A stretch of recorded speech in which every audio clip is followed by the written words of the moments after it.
Teman-teman, video kali ini ya saya akan membagikan cara kita memahami suatu tren ya. Seperti video saya yang lalu, saya telah menjelaskan tentang uptrend, dan video sekarang saya akan menjelaskan tentang downtrend. Namanya tren ya, pasti walaupun dia turun ataupun naik, dia akan membuat suatu swing ya. Kayak anak tangga begitu ya. Untuk mengenali tren itu lagi naik atau turun ya, kita minimal bisa mengenal ya dua buah swing ya teman-teman ya. Pertama kita lihat ini, di atas ini kita anggap swing high. Setelah ada swing high akan membentuk swing low. Lalu high yang kedua lebih rendah daripada high pertama, dan low kedua juga lebih rendah daripada low pertama. Di sini saya menggunakan time frame di H4 ya. Artinya satu candle ini pergeraknya adalah selama 4 jam gitu. Ya. Jadi selalu begitu, kalau kita melihat suatu tren ya, walaupun naik ataupun turun, dia akan membentuk suatu swing dulu. Ya, kenali minimal 2 swing gitu loh ya. Pertama kalau ini high-nya, lalu ini high keduanya lebih rendah. Lalu kalau di bawah ini low-nya, lalu low keduanya ini semakin rendah, ya. Walaupun di sini kita lihat ya, ini dia akan membentuk high yang ketiga. High ketiga juga kan lebih rendah daripada high kedua. Cuman low yang ketiga ini ya kalau kita lihat sedikit gagal, ya. Dia turun dulu, lalu dia naik, ya. Tapi tetap aja ya, yang high keempatnya ini lebih rendah dari high ketiga.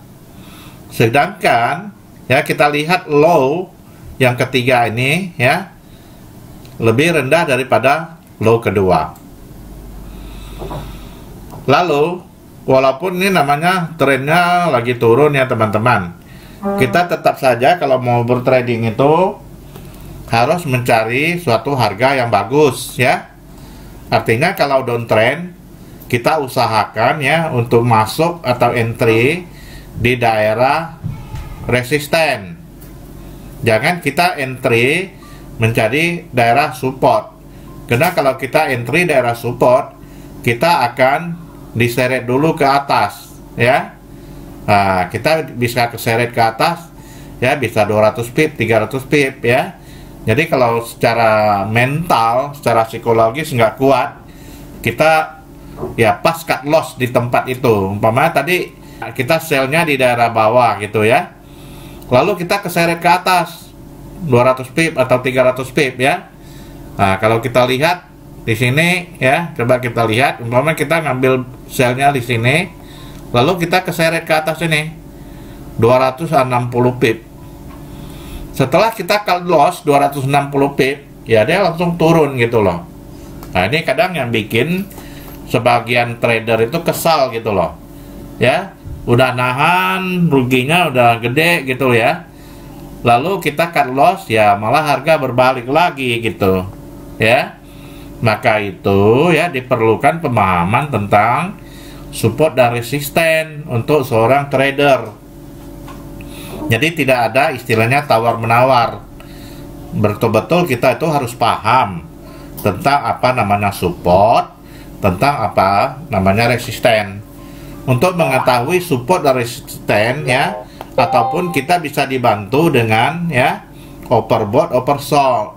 Untuk membantu kita mendeteksi ini overbought atau oversold ya, kita bisa menggunakan namanya indikator ya, yaitu menggunakan stokastik atau menggunakan ini ya MACD gitu ya teman-teman ya.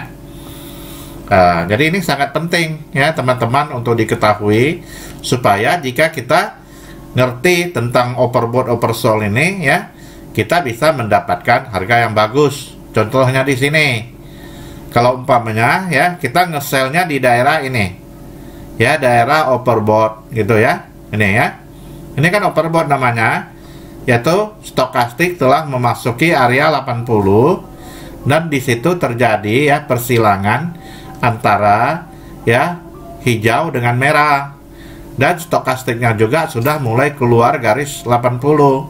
Nah, disinilah kita melakukan sell, melakukan entry. Dan juga kita juga bisa menggunakan bantuan ya dari namanya MACD. MACD ini juga sudah memotong garis ya zero line. Nah, itu juga ciri-cirinya bahwa tren akan berganti ya. Dan di sini juga ya Anda juga kalau bisa melihat ada namanya candle-candle reversal. Nah, jadi ada beberapa ciri ya yang bisa kita jadikan acuan bahwa itu sudah overbought dan sudah ada candle-candle reversal. Dan jika Anda mahir lagi ya, kita bisa menggunakan bantuan namanya garis Fibo gitu loh. Lihat ya, ini umpama harga turun sampai ke sini ya. Lalu kita mau tahu ini kalau dia naik kekuatan sampai mana gitu ya. Nah, di sini kita lihat harga tertahan di area 61,8 ya sampai 76,4. Dia nggak sanggup lagi melewati yang garis 100. Itu tandanya tren ini ya kecenderungannya setelah dia koreksi ke atas ya, dia akan melanjutkan trennya untuk ke bawah lagi ya.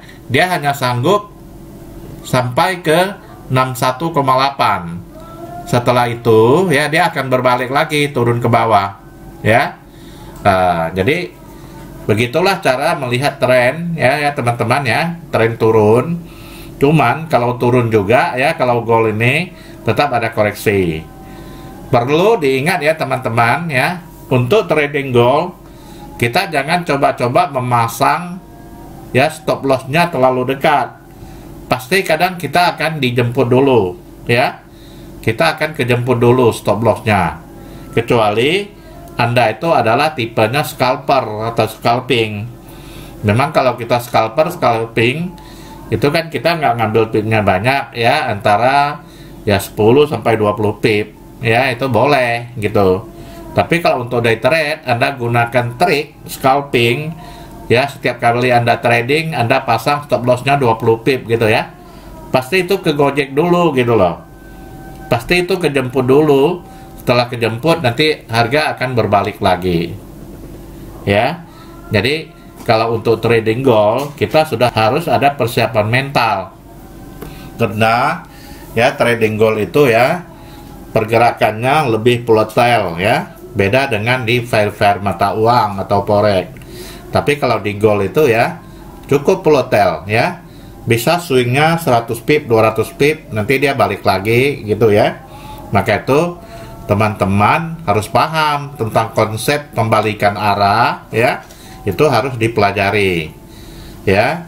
Konsep pembalikan arah itu adalah kita bisa menggunakan beberapa pendekatan ya, yaitu swing high, swing low sebelumnya, high low sebelumnya, support resisten ya, supply demand itu harus dikuasai semua ya. Mungkin itu saja pencerahan saya buat ya hari ini. Cukup sekian ya, dan terima kasih.